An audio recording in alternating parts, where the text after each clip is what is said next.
12 News is your local election headquarters. Now we continue our Where They Stand series on WPRI.com. I'm Raymond Bakari. Joining us today is State Representative Barbara Ann Fenton-Fung, who is one of two Republican candidates running for mayor of Cranston in this year's primary. Rep, it's good to have you here. It's so much fun to be here with you. It's great. Let's talk about the good issues. So in 60 seconds or less, why do you want to be mayor? Why are you running for mayor? You know, it's so wonderful. Cranston, when we think about what it was 5 years ago, it was dynamic. Things were really clicking on all cylinders. I think the pandemic hit. There was a transition administrations. My husband termed out. And you know what? When that turn happened, we didn't get back on our toes again. It's been a city that's kind of fallen into a lull. We've actually gone from the second largest city. We've fallen down. Now we're the third largest. We don't see the economic development that we have. You know, at the state level and at the federal level, we're sending a lot of money back down to the city. We did a lot of increases for public education. We got a lot of money for infrastructure. You know, when we're talking about replacing lead pipes, we're sending all this money back down, but we're not seeing it executed well enough. And, you know, it's easy to get frustrated because we know there's a lot of money federally. We're talking about the bipartisan infrastructure bill. When we're talking, those funds could really help to address some of our flooding issues. I don't see that being executed on. Here, you know, at the state level, when we're talking about education, we want to make sure that it's really getting to our multi-language learners. And I want to take a bigger part on that and help Cranston become the most dynamic city in the region. Speaking of education, we're seeing some movement. There was the $40 million bond that was approved for 5 major projects throughout the city. Then there was also, I believe the new budget had like over 50% of that budget going toward the school department. But aside from that, looking ahead, what policy goals would you support to further improve educational outcomes? Well, I'm so glad you brought up that school bond because as one of the co-sponsors up there, it's one of those things that we want to do when we're talking about infrastructure. It's one of the biggest needs in Cranston. Now, we've had some school replacements. We've Gladstone and Arlington, we're going to build a big new school there. Garden City has what some people refer to in the neighborhood as the Taj Mahal. It's absolutely gorgeous. But some of the other cities around town still need repairs. It doesn't mean you have to be completely replaced. Some of the teachers at Glen Hills were like, Barb, all we want is new flooring. In Stonehill Elementary, it's the same blinds that have been there since the 1970s. There are certain things that we can do to renovate it, to make these schools safer, make great investments in upgrading the windows. When we're talking about trying to lower our energy bills, we know there's certain targeted investments that we can make in these buildings without completely replacing them that will make it safer and a much more dynamic school system for it. Now, when we're talking about the school budget, the budget does take up, you know, when we're talking at the school versus city, for a long time it's crossed that halfway mark of how much it goes on. But this mayor has level funded education. He wanted to be the education mayor, but he's actually level funded it. And another thing that was really disturbing to me, you can actually reference it on WPRO, Dan York's show, he actually proposed having the schools being able to give out their own tax bills with no oversight from the city council or the mayor. They might do that in other states. I'm not sure he didn't realize that that's not quite legal in this state, okay? But he was like, oh yeah, let's have them issue their own tax bills. That's not where we want to go. Multi-language learners, the superintendent has talked about this many, many times. We need to really help and give them more support. Some of our schools, look, our high schools were 4-star schools before. Right now, Cranston West, Cranston East, they're only 2-star schools. When I talk to the superintendent, she talks about we need more supports for multi-language learners. In our state budget, you know what we did? We set aside more money for multi-language learners. And I really want to see that kind of support, not just at the elementary level, but at the middle school and high school, so that we can bring those scores up. When we're talking about schools, it's not just essential for our kids to get a great education, it's also a big economic development driver. If I'm trying to recruit a new business and they're taking a look like, oh, your public schools are only 2 stars, yes, there may be many reasons for that, you try to explain, but you know, they might look at other cities and towns that might have better public school education scores, where they're like, oh, my family's, you know, might want to go here in a different part of the state. And so we really need to look at it, not just to get these kids prepared for trade schools or colleges and say, you're coming from a great community, but we also have to look at it in a bigger picture from an economic development perspective.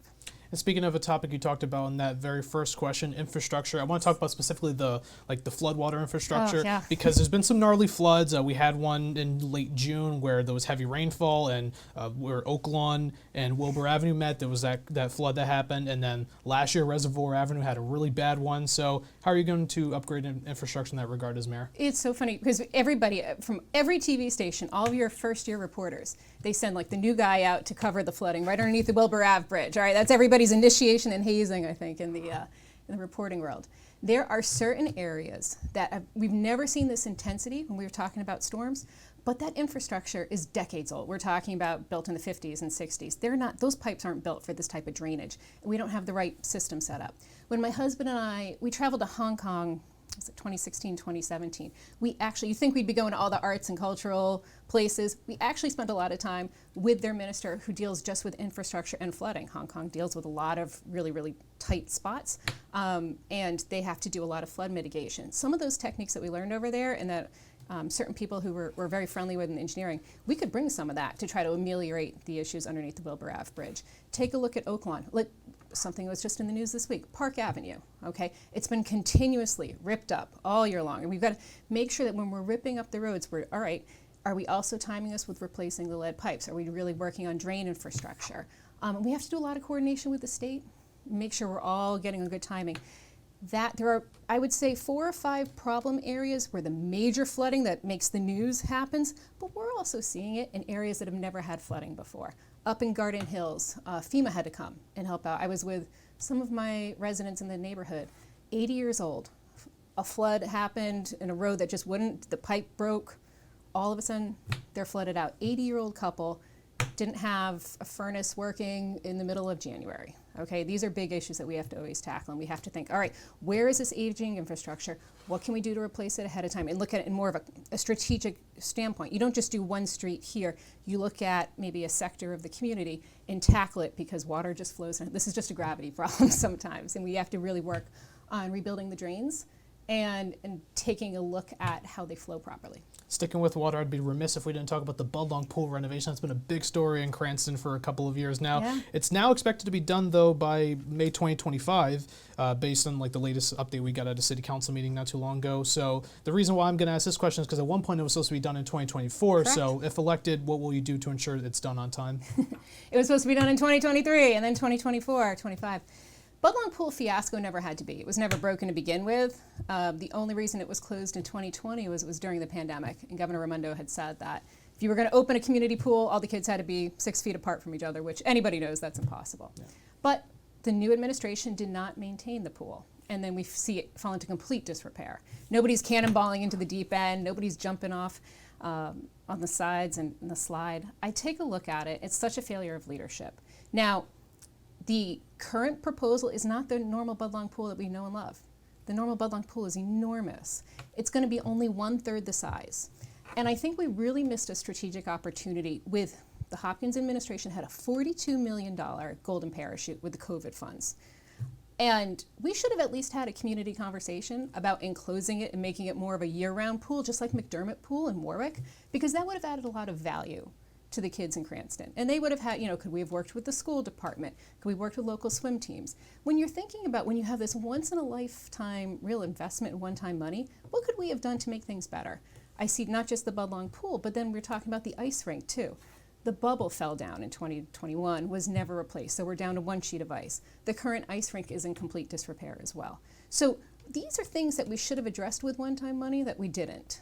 And that's really unfortunate. When you pay high taxes, Cranston has I think the 4th highest property tax burden in the recent RIPEC study, then we really have to take a look at what you're getting a value for, and we're not seeing it under this current administration. Just to kind of unpack and clarify for the viewer watching at home, so this current plan, if you're elected mayor, will you at least see this one through? Well, the contracts have already been rewarded. Yes. So we have to, and we'll finish this off. Then we'll have to look and see where we're going to go to expand those opportunities, make sure kids stay cool.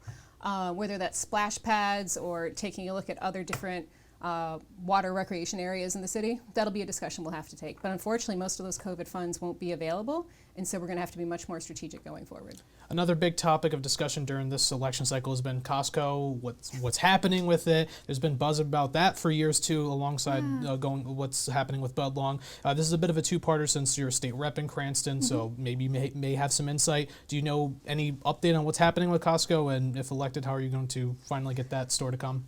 So Costco's an interesting thing. I was really interested last year when it was the mayor who said they were coming and not the company themselves. That's always a telltale. That was a little weird when that announcement came out. And then we find out later they very quickly, whoever was putting in the application to maybe do a zoning change in this new location, very quickly withdrew it. And that wasn't talked about for a long time until, months later we said, hey, it's not coming. Costco has an issue with its liquor. They've always wanted to have a liquor store inside, and that's always been a sticky point when it comes to Costco. And we don't do that here in Rhode Island. So we'll see how that goes.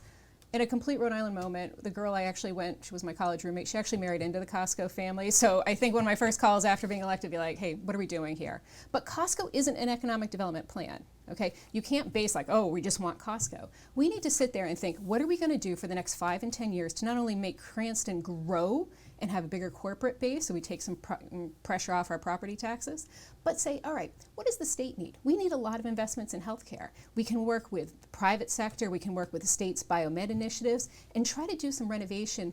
I'd call it in the 95, the Wellington and Elmwood corridor. This is an area that's just ripe, ready for revitalization, and I think we could really work strategically with some of the state partners to maybe attract some of those businesses and then get that done and create a whole sector around healthcare.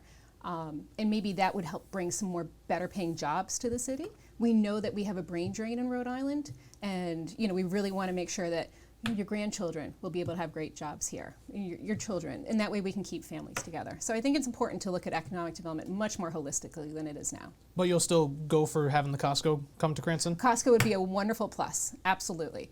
But it's not the economic development strategy. It's a wonderful, nice thing to have, okay? But we need to take a look at economic development much more holistically. Okay, that's all the questions I have. Rep, thank you so much for coming for this interview. We really appreciate it. That's right. Thank you for watching this edition of Where They Stand. Remember, 12 News is your local election headquarters. We have other candidate interviews, as well as a voter guide available on WPRI.com. For now, Raymond Bakari, 12 News.